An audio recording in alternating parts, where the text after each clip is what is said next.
Let's take a moment and review what the definition of a gene is. A gene is a piece of DNA that contains two different types of code. It contains the code that's needed to build a protein and the code for regulating the production of that protein. In eukaryotic cells, a single gene has the code to build a single protein. One gene, one protein. In prokaryotic cells, it's a little bit different. There are a lot of genes that contain code to build a single protein. But there are other genes that contain code to build several related proteins. Now, what I mean by related proteins is this. Imagine that there's a metabolic process that has 7 steps in it. And for each one of those steps, we need a different enzyme. It would be a good idea, an efficient idea, for a cell to make all 7 of those enzymes at the same time. If it's going to do the metabolic process, it needs to do all 7 steps. And it's going to need all 7 of those enzymes to get that done. So in prokaryotic cells, those 7 enzymes would be coded for by the exact same gene. When there are several genes, or I should say several proteins, coded for by one gene, we give that a name. We call that an operon. A prokaryotic gene that contains the code to build several proteins is called an operon. The individual codes for each one of those proteins, we call those structural genes. So an operon has several structural genes inside of it. And of course, it also contains regulatory code. Now we're going to start to give names to some of that regulatory code. We've already used the term promoter. We talked about how the RNA polymerase enzyme comes in and binds to the promoter of a gene when it gets ready to transcribe that gene and make an RNA. So we'll look at promoters again today. But we're also going to look at other regulatory regions of genes called activator regions and operator regions. Now, I'm also going to be using these terms upregulated and downregulated. These are really the better terms for us to use when we talk about gene regulation. Sometimes you'll hear me say things like a gene gets turned on or a gene gets turned off. The truth is, very few genes are literally turned off or turned on all the way. It happens, but most of the time when genes are regulated, they're either turned down or they're turned up. In other words, it's a fine-tuning type of regulation. We will transcribe them less or we'll transcribe them more. That's why we use the terms upregulation and downregulation. Now this is a very busy diagram, but there are a couple things on this diagram that are useful for us to understand the structure of prokaryotic genes. So take a look at the green bar up at the top. This represents a piece of DNA. This represents an operon. So it's a gene, it's a single gene that actually codes for multiple proteins. And what they're showing us is that the structural gene is over here on this side. So this is the place where the code lies for not one, but 2 or 3 or more proteins. And again, there's some terminology up here like 3' UTR. Don't worry about that.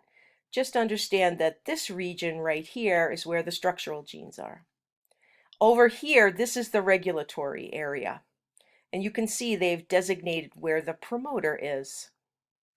So if this gene were to be transcribed right now, the RNA polymerase enzyme would come in and sort of land on the promoter.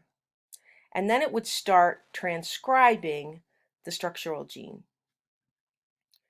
Now, during transcription, we're going to produce this mRNA. All right? The mRNA, as you can see, doesn't have the promoter and regulatory region in it. Only the code for building the proteins is included in this mRNA. You can see they've shown us the AUG, the start codon here, and then they've shown us where the stop codon is. This is the mRNA that's going to get translated. And then they've shown us down here the polypeptide, which will become the protein, the string of amino acids that will become the protein.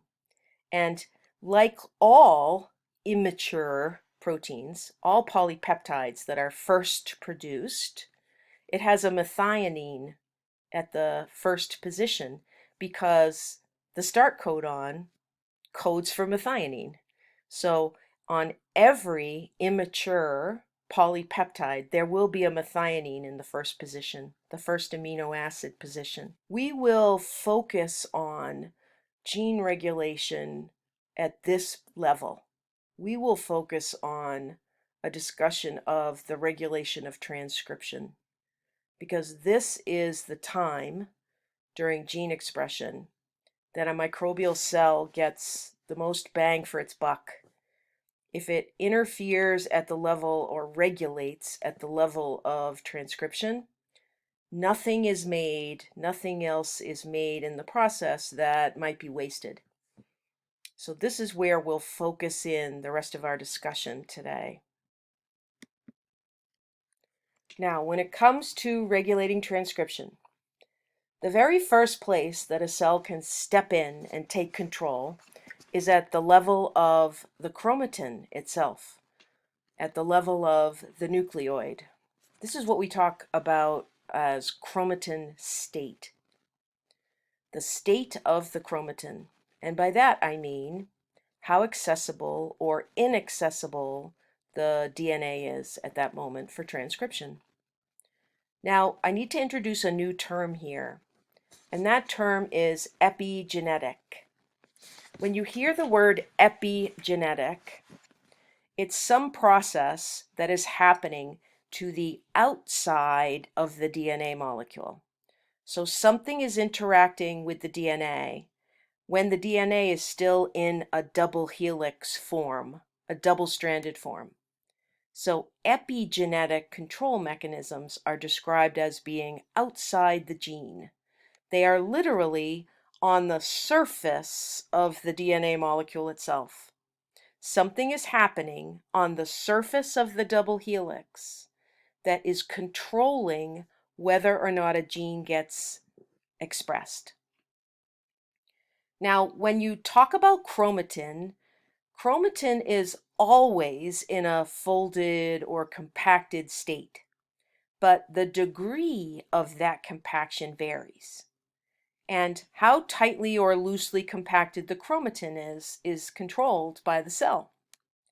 So when it comes to the state of the chromatin, we use two terms. We talk about the chromatin being heterochromatin, and we talk about chromatin being in the euchromatin state. When we describe chromatin as being in the heterochromatin state, we're saying that it is very tightly compacted. And remember, cells can control how loosely or tightly compacted their chromatin is. So heterochromatin, because it's so tightly folded up and compacted, is not available for transcription. In other words, it is transcriptionally inactive. the cell simply cannot get the enzymes for transcription to the gene because of this tight folding. Now, euchromatin is very different. When chromatin is in the euchromatin state, it's much looser, it's much less tightly folded, and therefore the DNA is accessible for transcription. So we talk about euchromatin as being transcriptionally active. On this slide, we're looking at an artist's drawing of heterochromatin versus euchromatin. So take a look at the left-hand side of the drawing first. They're showing us DNA as this brown sort of rope in here.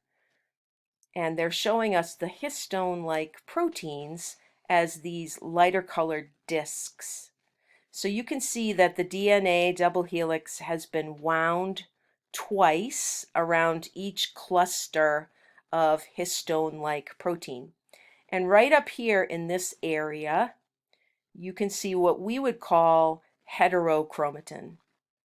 So the DNA, the double helix of DNA, the brown strand, is all wound around the histone proteins, and then the histone proteins are stacked.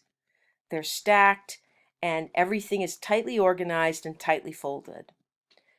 Now, what they're showing you in red right here is the RNA polymerase enzyme. Remember, the RNA polymerase enzyme is the enzyme that is used to make RNA from DNA. So imagine that there's a gene, and it's located, let's say, right here on the brown rope. Imagine this big red enzyme trying to get access to that little stretch of DNA, trying to get in there and open up the double helix and transcribe that gene. It wouldn't be possible.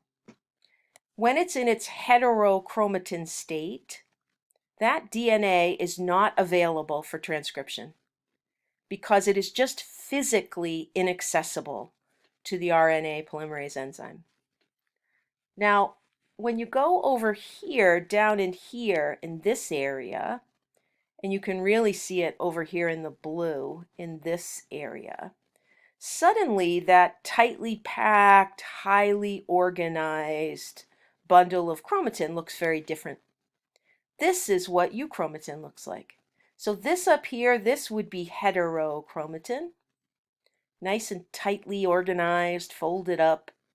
And down here, this is euchromatin. It's been unfolded partially. You can see much more of the string over here in blue. It's not as tightly wound up around the discs. So if this enzyme tried to get access to a gene that was sitting right here, for example, it wouldn't have any trouble at all. There's plenty of space around here. There's plenty of room for this enzyme to come in and get access to this gene. So euchromatin, the more loose form, is transcriptionally active. It's available for transcription. When we think about microbial cells, when we think about prokaryotic organisms, single-celled prokaryotic organisms, it turns out that they keep their chromatin in the euchromatin state all the time. Eukaryotic cells are different, but in prokaryotic cells, the chromatin is always euchromatin. And that means that this is a place, DNA that is always available for transcription. It's always transcriptionally active. And as we said, that's a problem because the cell needs to control when transcription happens. It needs to regulate its genes. So prokaryotes use a little bit of a trick. They don't want to invest time and energy and so on, keeping their relatively small amount of DNA all tightly folded up as heterochromatin. they don't want to maintain all the enzymes that you would need to be constantly going from heterochromatin to euchromatin to heterochromatin to euchromatin. Eukaryotes do this. It's beneficial to a eukaryotic cell to keep its chromatin as heterochromatin most of the time. But for a prokaryote, it's just not worth the investment. So what they do instead, since their genes are all in this euchromatin state, they use a particular type of regulatory molecule called a transcription factor to control access to this loosened up DNA. This is still a form of epigenetic control because transcription factors are going to interact with the outside of the DNA.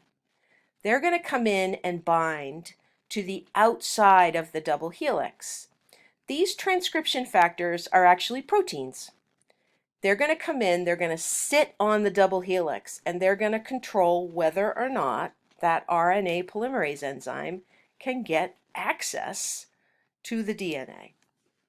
Now, I want to point out here that in some textbooks, in some references, this word transcription factor is kind of going out of favor. It's not specific enough, so some reference materials call these transcription factors DNA binding proteins, just to be a little more specific, I guess.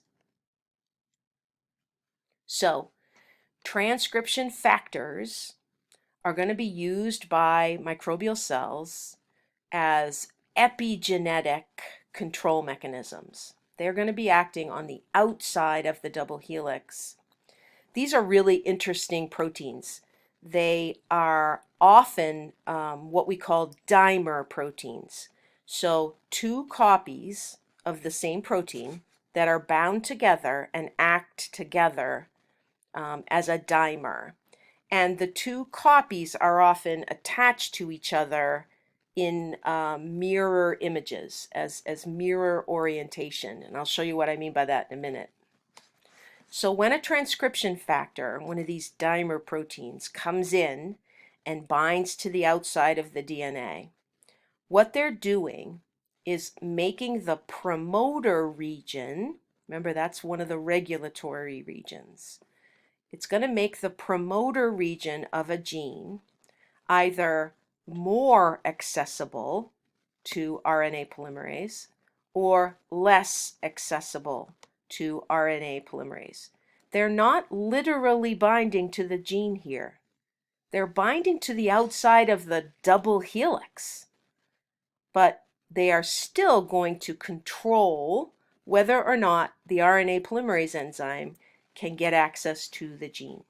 And that will help determine whether or not that gene is expressed more, that's upregulation, or expressed less, that's downregulation. So on this slide, they're showing us a drawing of one of these transcription factors. And I like this drawing because it drives home the idea that they are dimer proteins. There's actually two subunits, and that the two subunits are mirror images of each other in the protein itself. So this brown structure here, this is representing a transcription factor. The green is the double helix of DNA. So I think you can appreciate, number one, how big transcription factors are. Look at the size of this protein. I mean, it is just monstrous. It is sitting right on top of the double-stranded DNA molecule. And because the two subunits are sort of mirror images of each other, it fits. It fits right into these grooves in the double helix. And you can imagine that sometimes having this big protein sitting here, if the RNA polymerase enzyme was trying to get at some of this DNA, it might not be able to. So sometimes these proteins are down-regulating gene expression. And believe it or not, sometimes they make it easier for the RNA polymerase enzyme to get access to the gene. So if the gene, for example, were over in this region, somehow having this big protein here, it just makes it easier for the enzyme to come in and bind, the RNA polymerase enzyme to come in and bind. Now there's some information on the bottom of this slide about where transcription factors tend to bind. Don't worry about this. This gets into the weeds a little bit of this. Just know that transcription factors are big proteins that are often dimer proteins, that they bind to the outside of the DNA double helix, and that they control access to genes. Sometimes they make access easier, that's upregulation, and sometimes they make access harder, that's downregulation.